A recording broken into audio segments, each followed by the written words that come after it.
सविनय जय महाराष्ट्र.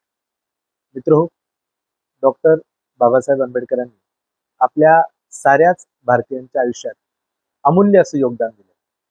आयुष्याला स्पर्श करू शकेल अशा प्रत्येक क्षेत्रामध्ये, प्रत्येक विभागामध्ये त्यांनी आपल्या अतुलनीय कामगिरीतून एक छाप सोडली आहे किंवा आपल्या सगळ्याच 140 कोटी भारतीयांच्या आयुष्याला एक नवं वळण दिलेलं आहे.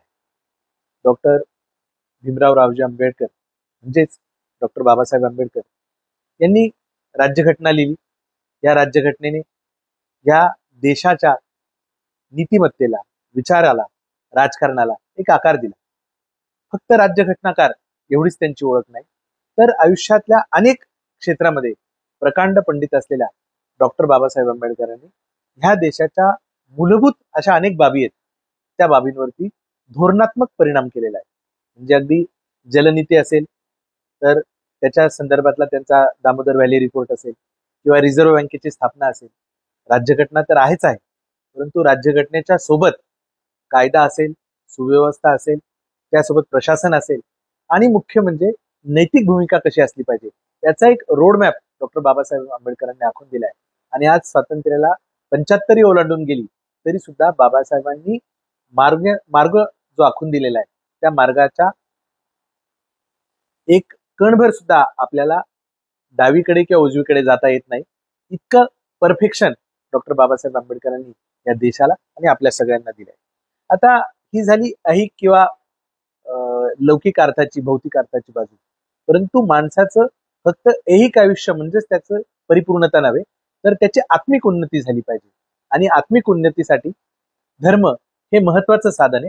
आणि त्या संदर्भात सुद्धा त्यांनी प्रदीर्घ असं चिंतन केलं आणि त्या चिंतनातून त्यांनी हिंदू धर्माच्या सुधारणाविषयी आयुष्यामधले मोलाची वर्ष त्यांनी संघर्ष केला. आणि त्या संघर्षाच्या सरतेशेवटी जे काही चिंतन त्यांनी केलं त्या चिंतनातून त्यांनी 1956 साली धर्मांतर केले. बाबासाहेबांनी 1935 धर्मांतराची घोषणा केली होती. बालपणीच केळुस्कर गुरुजींच्या हातून त्यांना बुद्धचरित्र मिळालं होतं.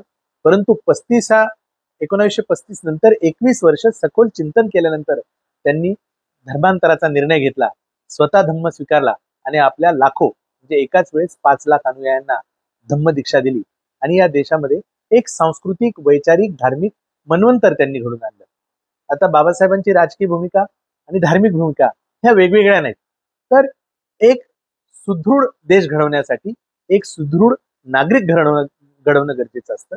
आणि तो सुदृढ नागरिक जर घडवायचा असेल तर त्याला दर्जाच्या आणि संधीची समांतरता द्यावीच लागेल, परंतु त्याची आत्मिक उन्नती झाली पाहिजे, नैतिक उन्नती झाली पाहिजे आणि त्याच्यामध्ये मूल्याधिष्ठता आली पाहिजे.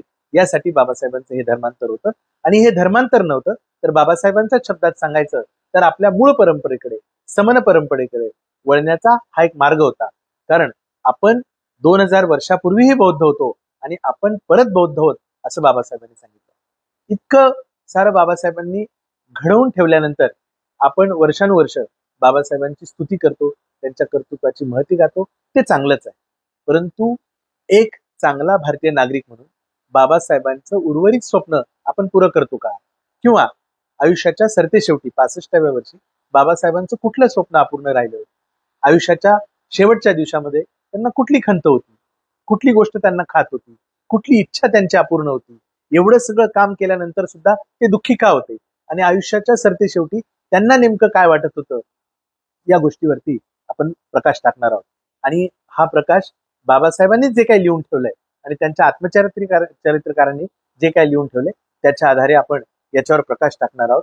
तर एक चांगला नागरिक म्हणून, चांगला भारतीय म्हणून बाबासाहेबांचं अधुरी जी स्वप्न आहेत ती स्वप्न पूर्ततेच्या दृष्टिकोनातून एक जरी पाऊल आपल्याला टाकता आलं तर त्या आंबेडकरवादाला आणि या देशाला खूप मोठी मदत होईल असं मला वाटतं. म्हणून बाबासाहेबांच्या अपुऱ्या स्वप्नाविषयी, अधुऱ्या स्वप्नाविषयी आणि ज्या गोष्टीचं दुःख त्यांना होतं, आयुष्याच्या सरतेशेवटी ज्या गोष्टीचा सल त्यांना होता किंवा जी इच्छा त्यांची अपूर्ण होती ती इच्छा कुठली, त्याच्याविषयी आपण आज बोलणार आहोत. मित्रो, इथे बघितलं तर बाबासाहेबांचं समग्र लेखन इथे आहे. म्हणजे बाबासाहेबांनी रायटिंग अँड स्पीचेसची जी काही व्हॉल्युम्स आहेत, जी भारत सरकारने प्रकाशित केली आहेत, ती सगळी 24 व्हॉल्यूम तुम्हाला इथे दिसतील. बाबासाहेबांचं संविधान इथे तुम्हाला दिसेल. बाबासाहेबांनी लिहिलेली आणि बाबासाहेबांवर लिहिलेली ही विविध पुस्तकं तुम्हाला इथे दिसतील. आणि या सगळ्या पुस्तकातून जे काही सार आहे ते सार म्हणजे बाबासाहेबांच्या आयुष्याचं कर्तृत्व आहे. बाबासाहेबांच्या आयुष्याविषयी अनेक लेखकांनी लिहिलं, व्यक्त झाले आणि त्या लेखकांच्या व्यक्त होण्यातून बाबासाहेब आपल्याला समजत जातात. बाबासाहेबांचा जर आपल्याला पूर्ण जीवनचरित्रपट बघायचा असेल तर चांगदेव खैरमोडे हे त्यांचे अधिकृत अशा पद्धतीचे चरित्रकार आहेत आणि त्यांचे हे 12 खंड आहेत आपल्याकडे. आणि चांगदेव खैरमोडे खंड 1 ते 12 याच्यामधून तुम्हाला बाबासाहेबांच्या आयुष्यावरती चांगल्या प्रकारे प्रकाश टाकता येईल.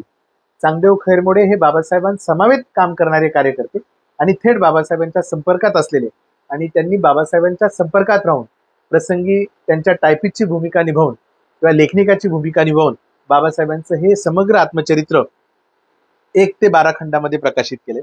दुसरे बाबासाहेबांचे सहकारी जे आहेत ते खासदार BC कांबळे आणि त्यांनी तब्बल 24 खंडामध्ये बाबासाहेबांच्या या प्रदीर्घ अशा कारकिर्दीचा आढावा घेतलाय आणि त्याचे हे 24 खंड आपल्या समोर आहेत. हा 24वा खंड आहे आणि BC कांबळेंनी बाबासाहेबांनी काय काय लिहून ठेवलं या संदर्भात खूप काही लिहिलेलं आहे. जर याच्यासोबत तुम्हाला बघायचं म्हटलं तर बाबासाहेबांचे इतर जे काही आत्मचरित्रकार आहेत त्या आत्मचरित्रकारांमध्ये मुख्यतः बाबासाहेबांचा प्रत्यक्ष सहवास ज्यांना लाभला अशा पद्धतीचे अनेक लोक आहेत.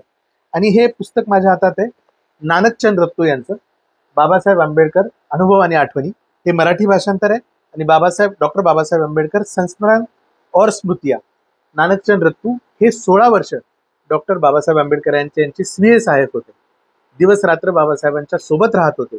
अगदी रात्री उशिरापर्यंत त्यांच्यासाठी टायपिस्टची भूमिका निभावणे, त्यांची पत्र डिक्टेट करणे, ती पोस्ट करणे आणि बाबासाहेबांना जवळून अनुभवलेले नानकचंद रत्तू हे अधिकृत अशा पद्धतीचा स्रोत आहे की बाबासाहेबांना नेमकं काय वाटत होतं आणि त्यांचा नेमका काय विचार होता. यासोबतच ज्ञानराज गायकवाडांचं हे पुस्तक आहे. धनंजय कीर हे सुद्धा बाबासाहेबांच्या थेट संपर्कात असलेले चरित्रकार आहेत आणि 1954 सालीच बाबासाहेबांचं पहिलं आत्मचरित्र त्यांनी प्रकाशित केलं होतं आणि दस्तूर खुद्द बाबासाहेबांनी ते डोळ्याखालून घातलं होतं. त्यामुळे धनंजय कीर काय म्हणतात याला खूप महत्व आहे आणि बाबासाहेबांवरती याच्याऐवज ज्यांनी कोणी लेखन केले त्यांनी धनंजय कीरांचा अभ्यास केलेला असतो, वाचलेला असतं. अशा पद्धतीचे हे लेखक आहेत. त्यामुळे धनंजय कीर काय म्हणतात ते खूप महत्वाचं आहे. हे पुस्तक जे माझ्या हातात आहे हे खूप जास्त महत्वाचं आहे. बाबासाहेब माय लाईफ विथ डॉक्टर आंबेडकर. माई आंबेडकर तथा सविता आंबेडकर ज्या बाबासाहेबांच्या पत्नी होत्या आणि 1948 साली बाबासाहेबांचं लग्न झालं आणि बाबासाहेबांच्या अंतकाळापर्यंत ते त्यांच्या सोबत होत्या आणि त्यांच्या आयुष्याच्या अर्धांगिनी साथीदार ह्या बाबासाहेबांविषयी काय म्हणतात, त्यांच्या लेखनाविषयी काय म्हणतात, त्यांच्या विचारांविषयी काय म्हणतात आणि त्यांच्या शेवटच्या दिवसाविषयी काय म्हणतात याच्याविषयी माहिती तुम्हाला याच्यातून मिळेल. सविता आंबेडकर असतील, धनंजय कीर असतील, ज्ञानराज गायकवाड असतील, नानकचंद रत्तू असतील, नंतर बाबासाहेबांवर लिखाण केलेल्या गेल ऑम्लेट सारख्या लेखिका असतील, माधवी खरातांसारख्या लेखिका असतील, नरेंद्र जाधवांनी त्यांच्या भाषणांचं संकलन केलंय ते आहे किंवा महामानव हे पुस्तक आहे किंवा रामटेकेंचं पुस्तक आहे. सुखदेव थेरातांनी बाबासाहेबांच्या नियोजन, जलविद्युत विकास आणि भूमिका आणि योगदानाविषयी लिहिलेलं पुस्तक असेल. आमदार जयदेव गायकवाड आमचे मार्गदर्शक यांनीही ही चांगली पुस्तकं लिहिली आहेत. डॉक्टर बाबासाहेब आंबेडकर प्रज्ञावंतांचा संघर्ष जयदेव गायकवाड आणि संविधान सभेत बाबासाहेब म्हणजे संविधान सभेत जे काही डिबेट झाले त्या डिबेटच्या साधारणतः 2-2.25 वर्षाच्या कारकिर्दीचा लेखाजोखा या पुस्तकामधून घेण्यात आलेला आहे. या बाबासाहेबांच्या आत्मचरित्रात्मक लेखनासोबतच भावना पोळ यांचं डॉक्टर बाबासाहेबांच्या चळवळीतील दलितेतरांचे योगदान किंवा अगदी बाबासाहेबांवरचे असलेल्या व्यंगचित्रांचं संकलन असलेलं मधुश्रीचं छानसं पुस्तक किंवा जग बदलणारा बाप माणूस हे जगदीश ओवाळांचं पुस्तक असेल, डॉक्टर बाबासाहेब आंबेडकरांच्या वाङ्मयाचं संकलन असेल किंवा आंबेडकरांच्या अनुयायांच्या नजरेतून आंबेडकर हे आंबेडकरांच्या समकालीन अनुयायांचं बाबासाहेबांविषयी काय मत असेल हे पुस्तक असेल, भादखेरांचं प्रबुद्ध नावाचं बाबासाहेबांचं आत्मचरित्रात्मक पुस्तक असेल आणि सगळ्यात महत्वाचं बाबासाहेबांच्या लेखनामध्ये त्यांनी सर्वप्रथम 1920 मुकनायक सुरू केला, नंतर 1926 बहिष्कृत भारत सुरू केला, त्याचं संकलन आहे. नंतरच्या काळामध्ये जनता त्यांनी सुरू केला आणि त्याच्यानंतर बहिष्कृत भारत सुरू केला. बाबासाहेबांच्या पत्रकारितेचं हे संकलन महाराष्ट्र सरकारने केलेलं आहे. आणि भारत भाग्यविधाता या नावाने बाबासाहेबांच्या दैनंदिन कामकाजाची दखल घेणारे हे चरित्रात्मक खंड आहेत, हे सुद्धा आहेत. बाबासाहेबांच्या धर्मांतरानंतर काय काय झालं या संदर्भातली पुस्तकं आहेत. आणि यासोबतच बाबासाहेबांच्या आयुष्यावर बाबासाहेबांच्या व्यतिरिक्त इतरांनी केलेलं हे सगळं लेखन आपल्याला बघता येतं. आता या सगळ्या लेखनाचा गोषवारा घेतल्यानंतर आणि बाबासाहेबांचं चरित्र अभ्यासल्यानंतर तुम्हाला लक्षात येईल की बाबासाहेबांनी आयुष्यभर दलित उद्धाराचं काम केलं, अस्पृश्य उद्धाराचं काम केलं, परंतु त्याही पलीकडे जाऊन मानव जातीच्या कल्याणाचा ध्यास बाबासाहेबांनी आपल्या आयुष्यात घेतला होता. आणि ह्या कल्याणाचा ध्यास घेताना कुठल्याही महापुरुषाच्या शेवटच्या दिवसामध्ये जेव्हा त्याला मृत्यूची चाहूल लागते तेव्हा तो सगळा जमा खर्च मांडत असतो. आणि तो जमा खर्च मांडत असताना जमेच्या बाजू सर्वसामान्य माणसांना सुखावतात, मोहून टाकतात, परंतु महापुरुषांना अजून अजून काय शिल्लक आहे, अजून माझ्या हातून काय व्हायला पाहिजे होतं, कुठली गोष्ट अपुरी राहिली, या गोष्टीविषयी खंत असते आणि शेवटच्या दिवसामध्ये त्या गोष्टींची तो धावपळ करतो. बाबासाहेब प्रदीर्घ आजारी होते. मधुमेह असेल, रक्तदाब असेल आणि मधुमेहामुळे असलेला न्यूरॉलजिक डिसऑर्डर असेल, या सगळ्यामुळे त्यांचे पाय काम करत नव्हते. त्यांना शेवटच्या दिवसामध्ये सहाय्यकाची गरज पडायची, काठीची गरज पडायची. बाबासाहेब शेवटच्या दिवसामध्ये प्रचंड व्हिडिओ फुटेजेसमध्ये थकलेले दिसतात.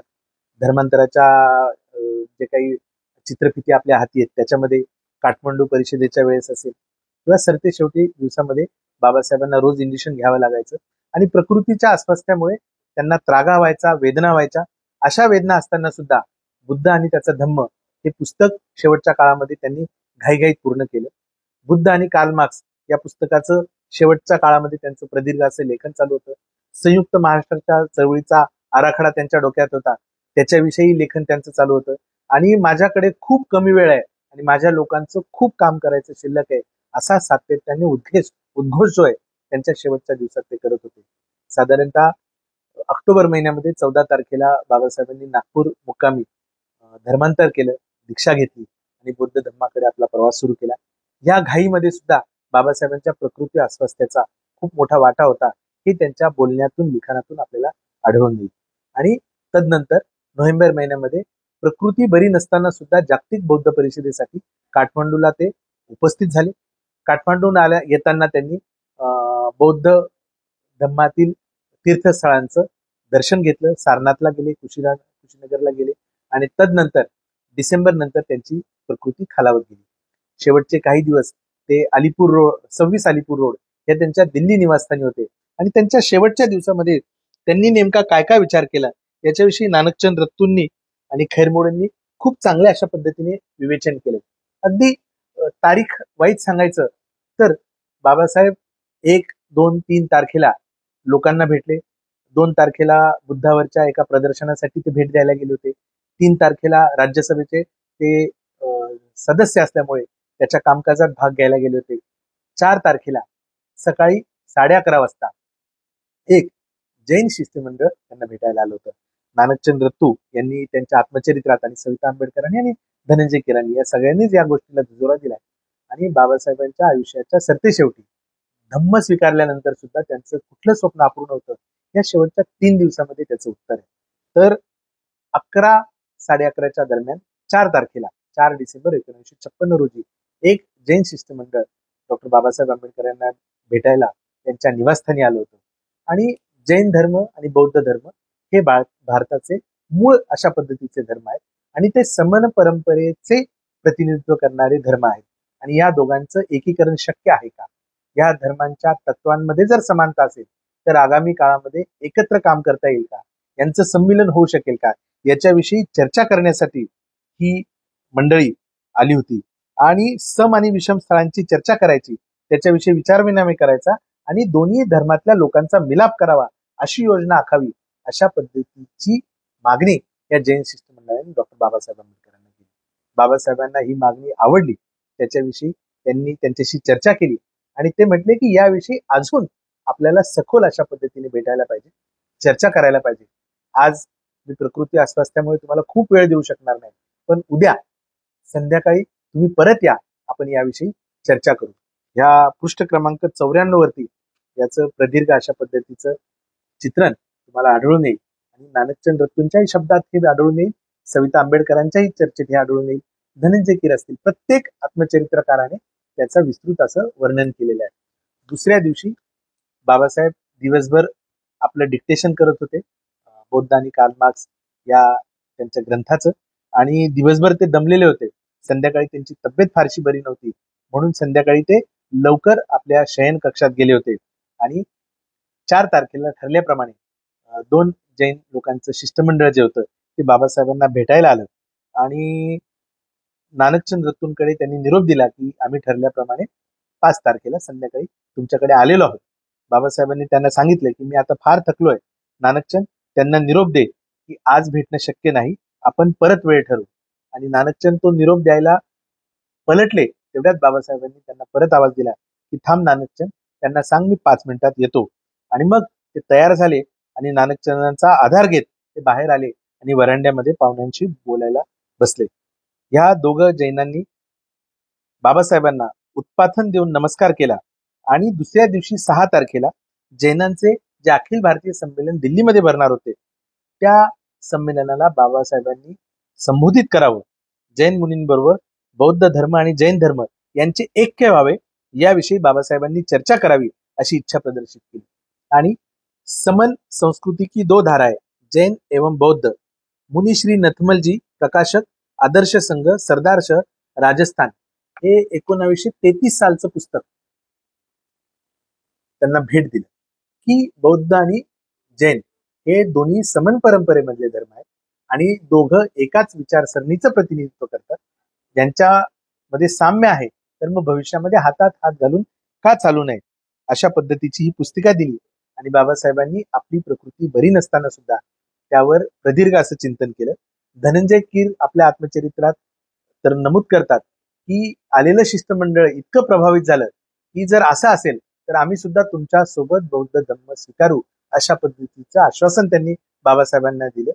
आणि बाबासाहेबांचा ह्या सगळ्या मूळ भारतीय परंपरेचा, दर्शनाचा, अवैदिक वैदिक दर्शनाचा, पुराणांचा, वेदांचा जो सखोल अभ्यास होता आणि त्या अभ्यासाअंती जे काही ज्ञान त्यांना प्राप्त झालं होतं त्या ज्ञानाने कोणाचेही डोळे स्तिमित व्हावे अशा पद्धतीचं ज्ञान होतं.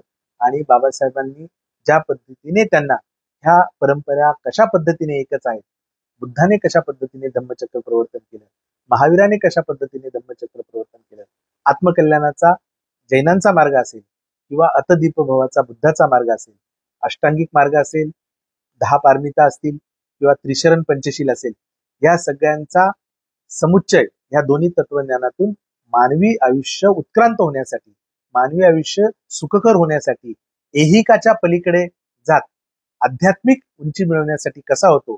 आणि दुसऱ्या बाजूला जगामध्ये मार्क्सवाद घोडदौड करत असताना फक्त भौतिक विचार करून चालणार नाही, धर्माला नाकारून चालणार नाही, तर धर्म ही माणसाच्या गरजेची विषयवस्तू आहे. आणि गरीब माणसाला, शोषित माणसाला जगण्यासाठी होप लागतो, आशा लागते, आणि ती आशा त्यांना धर्म पुरवत असतो. म्हणून त्यांच्या हातातून जर धर्मच काढून घेतला तर त्यांच्यामध्ये आणि प्राण्यांमध्ये फरक राहणार नाही. म्हणून मी मार्क्सच्या तुलनेमध्ये धर्माला जास्त महत्व देतो आणि धर्म हा माणसाला गरजेचाच आहे. परंतु जर भारताचा उत्कर्ष व्हायचा असेल तर त्याला नेमका कुठला धर्म पाहिजे, धर्म पाहिजे की धम्म पाहिजे, याविषयी त्यांनी चिंतन केलं. या जैन मुनींबरोबर तर 4 आणि 5 डिसेंबर रोजी त्यांनी चर्चा केलीच आहे. परंतु ह्या आत्मचरित्रात तुम्हाला दिसेल की बाबासाहेबांनी आपल्या शेवटच्या कालखंडामध्ये, शेवटच्या काही दिवसामध्ये 2 प्रदीर्घ अशा मुलाखती दिलेल्या आहेत. आणि त्या मुलाखती कोणाला दिल्यात तर एक आहे बीबीसीला दिलेली प्रदीर्घ अशा पद्धतीची मुलाखत आणि दुसरी व्हॉइस ऑफ अमेरिका याला दिलेली मुलाखत. आता बीबीसीला जी दिलेली मुलाखत आहे ही सुद्धा फार उपबोधक अशी आहे. आणि मला बुद्ध धम्म का आवडतो याच्याविषयी चर्चा करताना बाबासाहेब म्हणतात की जगातील इतर धर्म परमेश्वर, आत्मा आणि मृत्यूनंतरची मानवाची स्थिती या संबंधी विचार आणि उपदेश करतात. या तीनही गोष्टींशिवाय मानवी जीवन सुखमय व्हायला जी तत्वे कारणीभूत आहेत ती तत्वे बुद्ध धर्माने सांगितली आहेत, उपदेशली आहेत. ती तत्वे म्हणजे प्रज्ञा, करुणा आणि समता. मनुष्याने बुद्धिनिष्ठ राहावे, प्राणीमात्रावर प्रेम करावे, त्याच्याशी आपुलक्याने समपातळीने वागावे, ह्या 3 तत्वांचा तो अर्थ आहे. आणि याप्रमाणे सर्व मानव वागू लागले तर सगळं जग स्वर्गमय होईल, ही श्रेष्ठतम तत्वे बुद्ध धर्म शिकवतो, म्हणून मला तो आवडतो. त्यांना धर्मांतराची आस नव्हती. कोणाला तरी खिजवायचं, कोणाला तरी सूड उगवायचा किंवा कोणाला तरी नाकारायचं म्हणून त्यांनी धम्म स्वीकारला नाही, तर जगाच्या स्वर्गमयत्या होण्यासाठी धम्म शिकवतो म्हणून त्यांना हा जगातला सर्व समाजांमध्ये स्थैर्य आणू शकेल, परमेश्वर आणि आत्मा या संबंधीची विचारसरणी निरुपयोगी आहे अशी माझी श्रद्धा आहे. आणि ह्या निरुपयोगी धर्मापेक्षा मानवाला मानवासारखा वागवणारा समतेचा धर्म म्हणजे बौद्ध धर्म हा उजवा आहे आणि म्हणून मी स्वीकारतो अशा पद्धतीचं विवेचन त्यांनी या बीबीसीला दिलेल्या मुलाखतीत केले. त्या पुढच्या काळामध्ये सोहनलाल शास्त्री हे बाबासाहेबांचे एक चांगल्या पद्धतीचे हे होते, अनुयायी होते आणि त्यांनी धर्मांतरापूर्वी दिल्लीमध्ये बाबासाहेबांना प्रश्न विचारला होता की बाबासाहेब, मग धर्मांतर करायचं तर ख्रिस्त किंवा इस्लाम धर्म का नाही स्वीकारायचा? तर बाबासाहेबांनी त्याचं जे उत्तर दिलं हे पण आजच्या परीक्षेपामध्ये खूप महत्वाचं आहे. आणि ते उत्तर ते असं म्हणतात बाबासाहेब की ते धर्म आपल्याला कदाचित फायदेशीर होतील, परंतु भारतात निर्माण झालेले हे धर्म नाहीत. या धर्मांचा आपण स्वीकार केला तर आपल्याला इतर देशातून आपल्या लोकांच्या भौतिक उन्नतीसाठी खूप पैसा मिळेल, भारतीय राजकारणात आपल्याला खूप बळही कमवता येईल, परंतु या सर्व गोष्टी परस्वाधीन होऊन आपल्याला करता येतील. दुसऱ्याच्या उंजळीने दुसऱ्याचे पाणी पिऊन आपली सर्वांगीण प्रगतीची ताण भागवणे हा पुरुषार्थ नव्हे. आपल्या हिमतीने, स्वावलंबनाने, स्वाभिमानाने, स्वदेशी नव्या धर्माच्या आश्रयाने आपण प्रगती केली तर तो खरा पुरुषार्थ ठरेल. आणि भारतीय इतिहासात आपला पुरुषार्थ आणि आपण सोनेरी अक्षरात नमूद होऊ. ख्रिस्त अथवा इस्लाम धर्मांनी आपली भारतीय संस्कृती नष्ट होईल आणि जातीवंत मूळ भारतीय संस्कृती राखणे हे बौद्ध धर्माचे रहस्य आहे. हे ज्यांना उमगेल ते माझ्या धम्मदीक्षेबद्दल मनात किंतु बाळगणार नाहीत. बौद्ध संस्कृतीचे पुनर्जीवन करणे व सारा भारत बौद्धमय करणे हे माझे उद्दिष्ट आहे. इतक्या उदात्त उद्दिष्टातून बाबासाहेबांनी हा धम्म स्वीकारला. एकाने तर हाही प्रश्न विचारला की नागपूरची निवड का केली आणि RSSचं हे मुख्यालय असल्यामुळे तुम्ही नागपूरची निवड केली का? त्यावर बाबासाहेब म्हणतात, स्वतःचे नाक खाजून दुसऱ्याला अपशोधन करण्यासाठी माझ्याकडे वेळ नाही. माझ्याकडे 1 मिनिटभरही वेळ नाही. माझ्याकडे मुळात वेळ कमी आहे आणि ह्या कमी वेळामध्ये माझ्या समाज बांधवांचे नव्हे तर या देशाचे आणि जगाचे कल्याण कसे करायचे ही चिंता मला लागून राहिली आहे आणि त्याच्यासाठी हे धर्मांतर आम्ही करतो, कोणाला खिजवण्यासाठी आणि नाकारण्यासाठी नाही. आणि नागपूर हे का निवडले? कारण नागपूर हे नागसंस्कृतीचे केंद्र आहे. बुद्ध हा नागवंशीय टोळीत जन्माला आला. आपण सारे नागवंशी आहोत. हजारो वर्षापूर्वी आपण बौद्ध होतो आणि आपण परत बौद्ध होणार आणि हे बौद्ध नाग संस्कृतीच्या केंद्रातून या धम्मदीक्षेचा झेंडा देशभर नव्हे तर जगभर जाईल ही भावना बाबासाहेबांच्या मनात होती, म्हणून त्यांनी धर्मांतर केलं. मग धर्मांतर जे बाबासाहेबांनी केलंय ते 1956 साली केले. राज्यघटना जी काय अधिकृतपणे भारताने स्वीकारली 1949 साली स्वीकारली आणि तदनंतर सुद्धा बाबासाहेब अनेक काळ मंत्री होते. संविधान सभेत तर बाबासाहेब होतेच होते, परंतु मजूर मंत्री असेल, कायदा मंत्री असेल, हे सगळं असताना लोकशाहीच्या पुनर्जीवनासाठी किंवा लोकशाही टिकण्यासाठी सुद्धा धम्म गरजेचं आहे अशा पद्धतीचं विवेचन बाबासाहेबांनी करून ठेवलंय. आणि मला असं वाटतं धर्मांतराकडे आपण त्या दृष्टिकोनातून सुद्धा बघायला पाहिजे.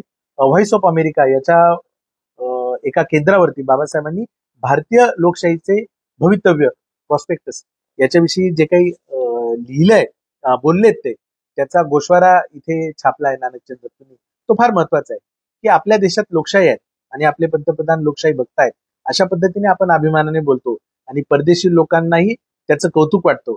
परंतु जनता आपले प्रतिनिधी निवडून देते, प्रतिनिधी लोकसभेत कायदा करतात आणि ही लोकसभा या देशाचा राज्यकारभार संसदीय पद्धतीने करते, म्हणून या देशात संपूर्ण लोकशाही आहे असे सगळे लोक समजतात. ते सत्य आहे का?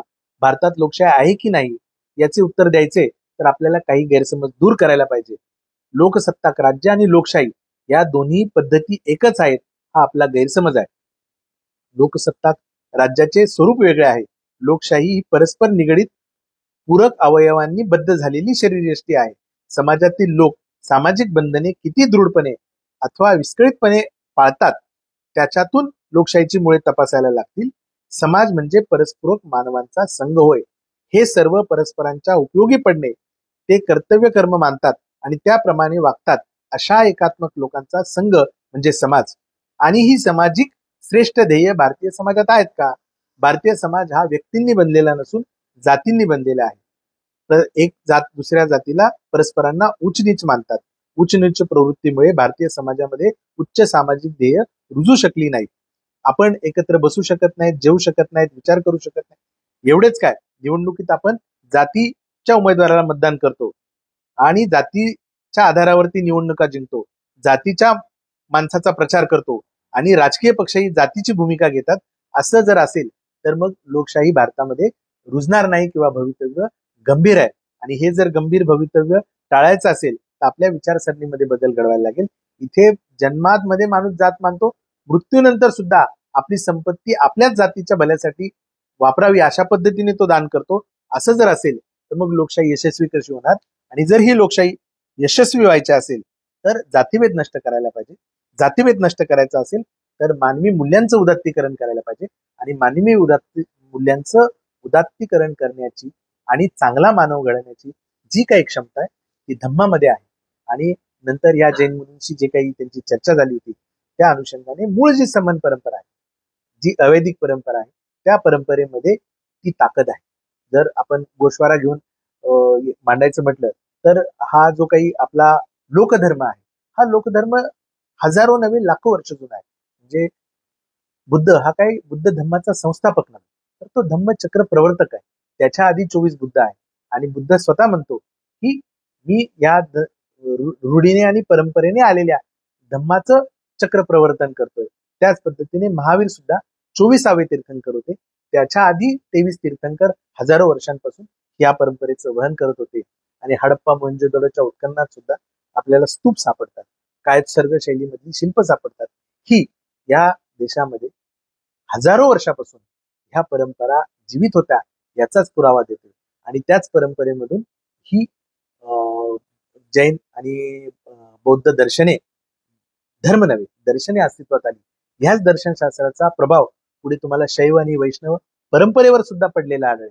आणि नुसता पडलेला आढळणार नाही तर आधुनिक हिंदू धर्म म्हणून आपण ज्याला मानतो त्याचे मूळ पुरुष शंकराचार्य यांना आपल्याच इतिहासकारांनी प्रचंड बौद्ध मानलाय. आणि त्यांचा मायावाद हा बुद्धाच्या शून्यवादावर आधारित आहे अशा पद्धतीचं विवेचन तुम्हाला इतिहासामध्ये ठाई ठाई आढळेल.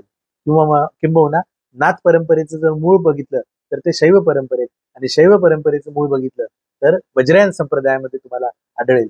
म्हणून संतांची वचनं तुम्ही बघितली, कारण नाथ परंपरेतूनच पुढे भागवत परंपरा येते, वारकरी परंपरा येते.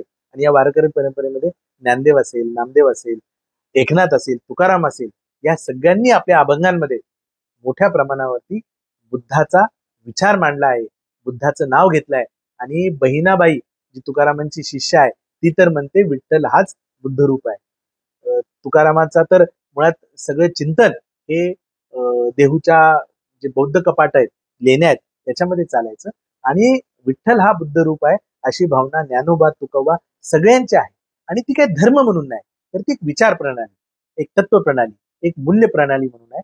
आणि जैन बौद्ध आज जो प्रचलित हिंदू म्हणतो तो खरं तर भारतीय अर्थाने तो शब्द आहे.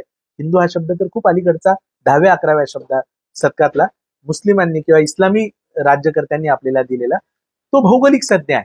त्याच्यामध्ये कुठल्या धर्माचा किंवा जातीचा बोध आपल्याला होत नाही. हिंदू ही जी काही संकल्पना आहे ही भौगोलिक संकल्पना आहे. जी अगदी बाबासाहेब आंबेडकरांच्या धर्मांतरानंतर अनेक लोकांनी त्याच्यावर भाष्य केली. पण बाबासाहेब आंबेडकरांचे टोकाचे विरोधी जर कोणी असतील तर ते विरोधक होते स्वातंत्र्यवीर सावरकर. आणि स्वातंत्र्यवीर सावरकरांच्याच शब्दात सांगायचं तर बाबासाहेबांनी धर्मांतर केलं, परंतु त्यांची उडी ही हिंदू परिघातच पडली. हे सावरकरांचं विवेचन आहे. त्याचाच आधार घेऊन सांगायचं तर सावरकर तेव्हा लिहितात की बाबासाहेबांनी धर्मांतर केलं, परंतु त्यांची उडी हिंदू परिघातच पडली. ज्याची मातृभूमी, पितृभूमी आणि पुण्यभूमी, पुण्यभूमी म्हणजे होली लँड, ही भारतीय, तो हिंदू, अशी व्याख्या आहे. आणि बौद्ध असतील, जैन असतील, यांची पितृभूमी आणि पुण्यभूमी ही दोन्हीही भारतीय आहे. त्यामुळे ते हिंदू परंपरेतलेच आहेत. फार तर फार आपण असं म्हणू शकतो की जे काही अवैदिक दर्शन आहे या अवैदिक दर्शनामधल्या बौद्ध जैन परंपरेतले ते आहेत. आणि त्यांच्यावरती सांख्य दर्शन प्रणालीचा मोठा पगडा आहे. आणि त्याचीच ही शाखा आहे असं विवेचन स्वतः सावरकर करतात. आणि त्या अर्थाने बाबासाहेब सुद्धा धर्मांतरानंतर इस्लाम का स्वीकारायचा नाही, ख्रिश्चन धर्म का स्वीकारायचा नाही याचं विवेचन करताना नेमक्या ह्याच मुद्द्यावरती बोट ठेवतात की हे धर्म हे खरे असल भारतीय धर्म आहे, खरे हिंदू धर्म आहे. ही जी परंपरा आहे ही आपली खरी परंपरा आहे, ही आपली विचार परंपरा आहे, ही आपली मूल्य परंपरा आहे. आणि फक्त बुद्ध आणि जैनांपुरता मर्यादित नाही, त्याच्याही आधी हडप्पा, मोहिंजोदडो, तापीचं खोरं असेल, वारणेचं खोरं असेल, गोदावरीचं खोरं असेल, दक्षिणेतली संस्कृती असेल, या सगळ्या संस्कृतीमधल्या उत्खननामध्ये आपल्याला हजारो नव्हे तर लाखो वर्षाच्या पुराव्यामध्ये हे दिसून येतं की आपली मूळ परंपरा जी निसर्गावर प्रेम करते, जी समूह म्हणून राहते, जी एकामेकांकडे माणूस म्हणून बघते आणि फक्त कोण कोणाची पूजा करतं, कोण कुठल्या देवाला भजतं याच्यापेक्षा परस्परांच्या उपयोगित्व स्वीकारून निसर्गाला आपला साथीदार बनून प्राण्यांवरती प्रेम करून भूतदया दाखवत प्रज्ञाशील करुणा याच्यावर आधारित हिंसा न करणारी ही मूळ भारतीय परंपरा आहे. ही खऱ्या अर्थाने हिंदू परंपरा आहे आणि हीच खरी सनातन परंपरा आहे. सनातन हा शब्द सुद्धा विनयपिटकामधला शब्द आहे आणि रूढी आणि परंपरा या अर्थाने तो सनातन शब्द येतो आणि तो सनातन शब्द हा विनयपिटकामधला शब्द आहे. ही खरी आपली सनातन परंपरा आहे. आणि म्हणून 4 डिसेंबर जैन शिष्टमंडळाची भेट, त्यांची झालेली चर्चा, 5 डिसेंबरला रात्री उशिरापर्यंत जैन शिष्टमंडळाची त्याची चर्चा झाली. नंतर शिष्टमंडळ गेलं. बाबासाहेबांनी दुसऱ्या दिवशी त्यांच्या सभेला व जैन मुनींशी चर्चा करायचं आश्वासन दिलं आणि आपल्या चिटणीसांना सांगून दुसऱ्या दिवशीची वेळ घ्यायला सांगितली. तदनंतर नानकचंद रत्तू यांच्या शब्दात त्यांनी थोडंसं जेवण केलं आणि ड्रॉइंग रूम मधून आपल्या शयन कक्षाकडे जाताना त्यांनी चल कबीरा भवसागर का उठा तेरा भवसागर का डेरा हे कबीराचं वचन गुणगुणत ते उठले.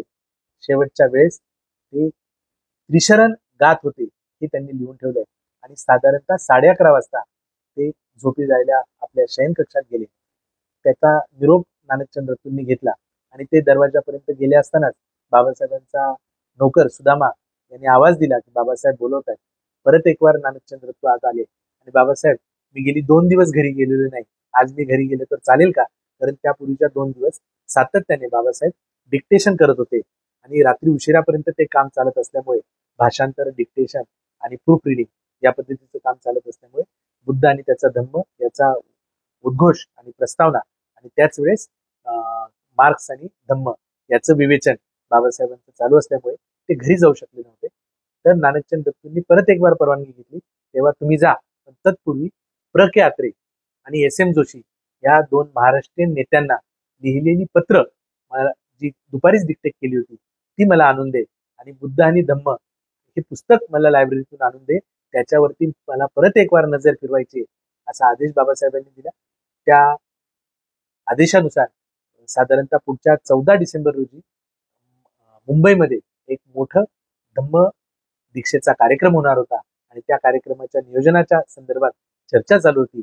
म्हणून बाबासाहेबांनी प्र के अत्रेंना ते पत्र लिहिलं होतं आणि पुढच्या काळामध्ये जर आपल्याला भारतीय लोकशाही वाचवायची असेल तर धम्मावर आधारित, समतेवर आधारित अशा पद्धतीचा पक्ष काढायला लागेल आणि रिपब्लिकन पक्ष हा तो पक्ष असेल. म्हणून प्र के अत्रेंनी आणि SM जोशींनी ह्या रिपब्लिकन पक्षात यावा यासाठीचं आवाहन करणारं ते पत्र होतं. त्या पत्रावरती त्यांनी नजर फिरवली आणि त्यांच्या सोबत बुद्ध आणि धम्म हा ग्रंथ सोडून नानकचंद रत्तू आपल्या घरी गेले. दुसऱ्या दिवशी सकाळी 7 वाजता बाबासाहेबांचे 2 कर्मचारी घाईघाईने माई आंबेडकरांचा निरोप घेऊन नानकचंद रत्तूंकडे आले की बाबासाहेबांना काहीतरी होतंय, तुम्ही लगेच चला. जेव्हा नानकचंद रत्तू तिथे 7:30-8 पर्यंत पोहोचले तेव्हा झोपेतच बाबासाहेबांनी हे लोकांची यात्रा संपवली होती आणि त्यांच्या शेजारी बुद्ध आणि धम्म त्यांचं पुस्तक होतं आणि शेवटच्या दिवशी त्यांनी ज्या लोकांशी चर्चा केली ते जैन शिष्टमंडळ आणि हा भारत बौद्धमय नव्हे तर समन परंपरामय व्हावा हा त्यांचा विचार आणि ते अपुरं राहिलेलं स्वप्न हे आपल्याला बाबासाहेबांच्या शेवटच्या 2 दिवसामध्ये दिसून येतं. आणि तुमच्या आमच्या सर्वांवर आता जबाबदारी आहे की बाबासाहेबांचं हे शेवटच्या दिवसाचं स्वप्न, त्याचा सल त्यांच्या मनात होता की मी हे स्वप्न पुरं करू शकत नाही कारण माझ्याकडे तेवढा वेळ नाही, हा भारत मला बौद्धमय करायचा आहे, परंतु तो विचार धर्माने नव्हे तर विचारांनी आणि मूल्यांनी करायचं आहे. परत एक वार या समन परंपरेचं पुनरुज्जीवन करायचं आहे. आणि या सगळ्या समन परंपरेच्या छताखाली सगळ्याच परंपरा 64 वेगवेगळे पंथ आणि जाती आणि धर्म, हजारो जाती आणि धर्म या देशामध्ये, या सगळ्यांचा समावेश करून मूळ परंपरा असलेल्या समन परंपरेचं पुनर्जीवन हे बाबासाहेबांचं पुढचं जीवित ध्येय होतं. परंतु आपल्या दुर्दैवाने त्यांना तो वेळ मिळू शकला नाही. परंतु जे काही बाबासाहेब आपल्याकडे हे सगळं वैभव ठेवून गेलेले आहेत, त्या वैभवातून मार्गदर्शन घेत आपण परत एक वार या समन परंपरेचं पुनर्जीवन केलं पाहिजे आणि बाबासाहेबांचं अधुरं स्वप्न पूर्ण केलं पाहिजे.